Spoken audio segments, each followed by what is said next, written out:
The Lord be with you. and with your spirit. The beginning of the Holy Gospel according to John. Glory to you, O Lord.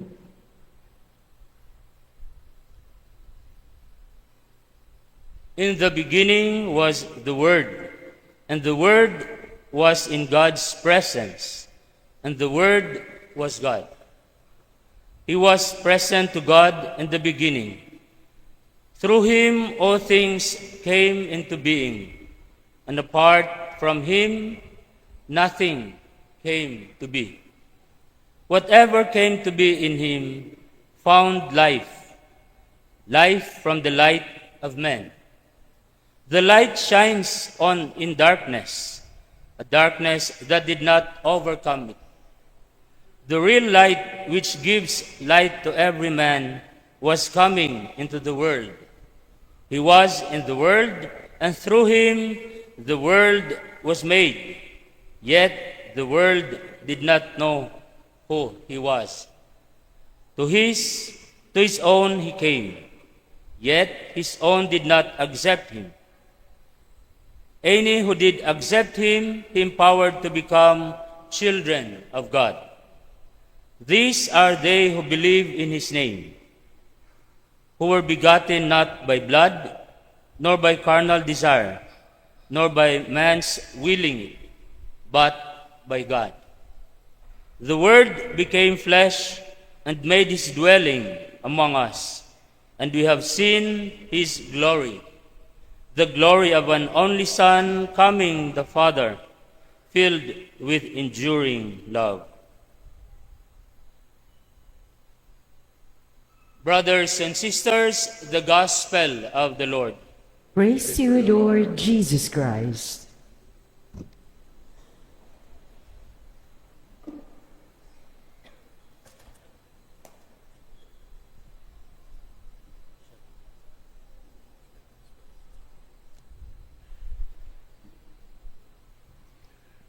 Come, Holy Spirit, bless this unworthy priest, and we share with humility and with the heart, and that people listen with the Holy Spirit in the hearts. Come, Holy Spirit, come. Sisters, brothers, thank you, Lord. Umabot tayo sa Pasko. Salamat po, Lord, at narating din namin ang Pasko. It's a very simple thought. Marami po kasing hindi na umabot sa Pasko. About 4 days ago, I had to go to the funeral of a 12-year-old girl, lingering illness, only child. Again, Christmas is meaningful kasi po with Christmas started all the events that led to the resurrection. Kaya bago po ang lahat, can we all just bow our heads and tell the Lord from the bottom of our hearts, salamat po, Panginoon. Thank you for Christmas. Thank you for giving so much hope and meaning sa buhay namin. Nang dahil po sa Pasko, nakakayanin po namin lahat. And because of Christmas, nakapagtitiis po kami at may pag-asa. Nakakapagpatawad po kami at nakakapagmahal po kami. Sisters and brothers, we can understand Christmas only with the heart.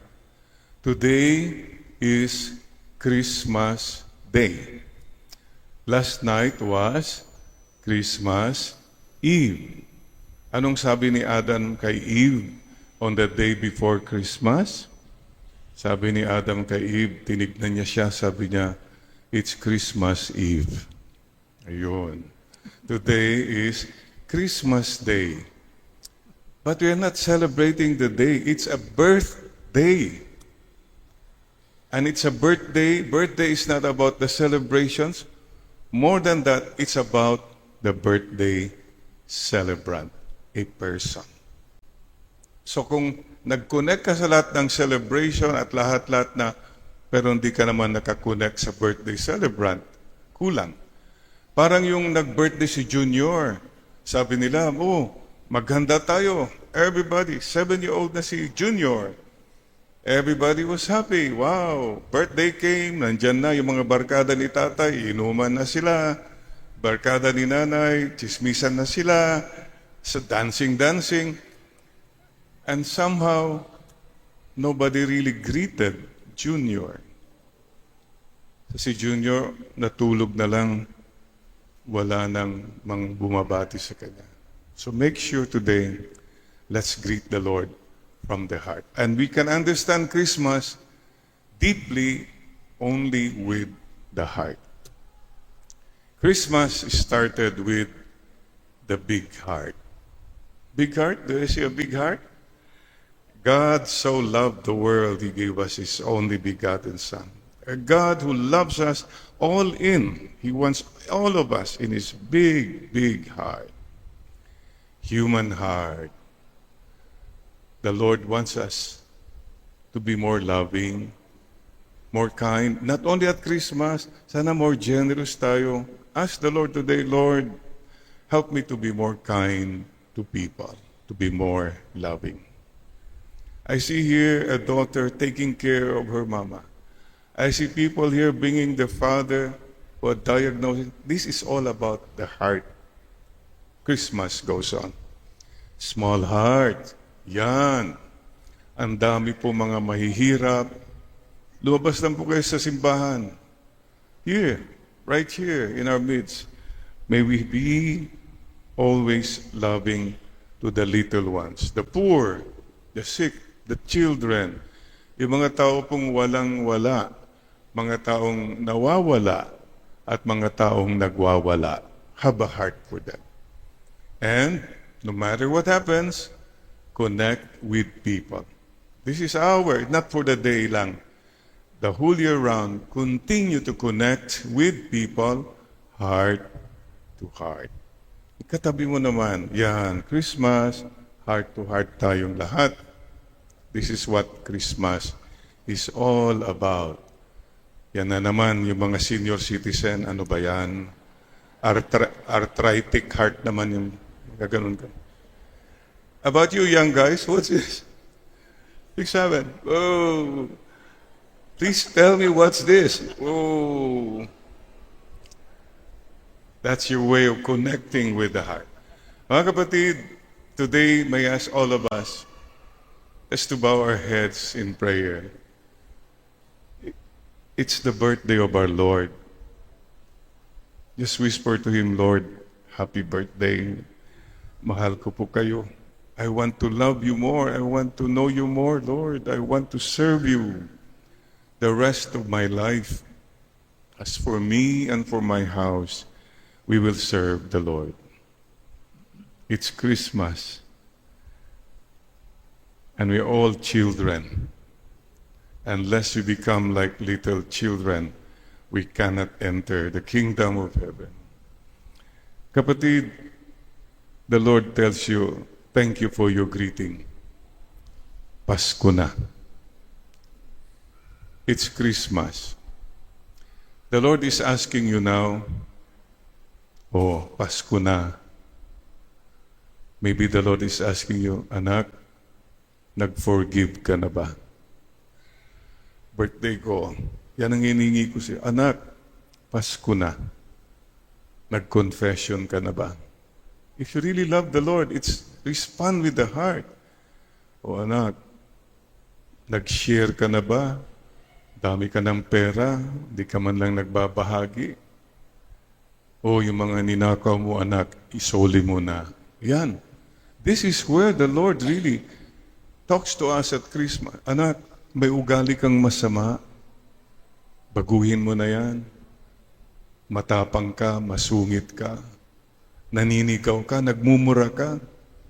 Anak, Pasko na. This is where Christmas happens. Anak, ngumiti ka naman, palagi kang malungkot. Sana magpasaya ka ng ibang tao, hindi lang sarili mo tinitignan mo. Christmas is in the heart, yes, but it's also in life, in reality. Sisters and brothers, magpasalamat po tayo sa ating Panginoon. At sana, Lord, ang Pasko magpatuloy sa aming pamilya. May we come closer to one another.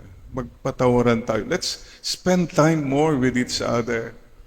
Let's not be so busy about work and everything outside, and we don't have real time with each other to be present sana.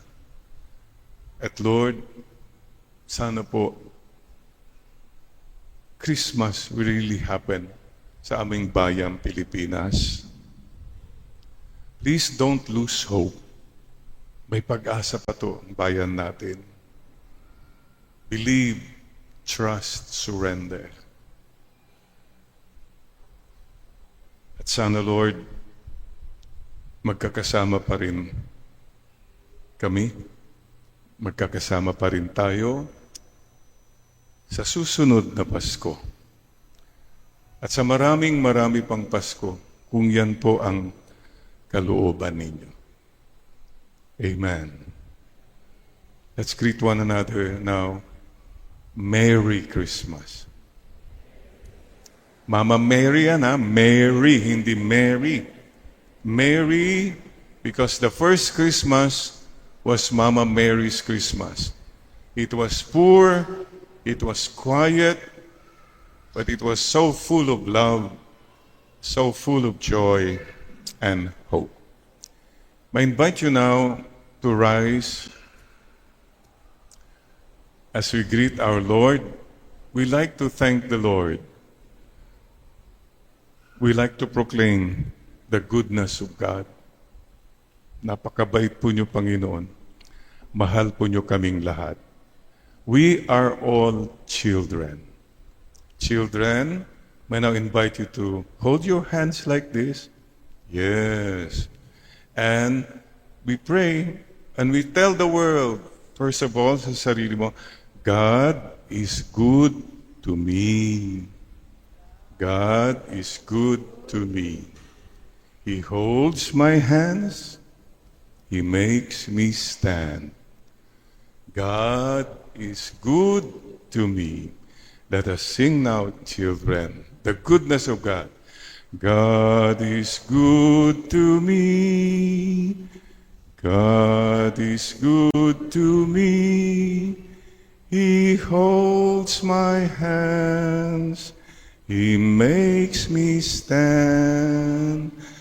God is good to me. Very good, children.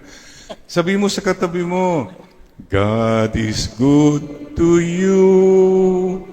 God is good to you. He holds your hands. He holds your hands. He makes you stand. God is good to you. And God is good to us. God is good to us. God is good to us. He holds our hands. Holds our hands. He makes us stand. God is good to us. Akbayan mong katabi mo, kawitan mo siya. To appreciate. Ipalala mo lang na appreciated mo yan through this song. Kung mawawala ka sa piling ko, sinta, paano ang Pasko? Alay ko sa'yo. Sing pa more. Sayang sinta ang sinumpaan at pagtitingin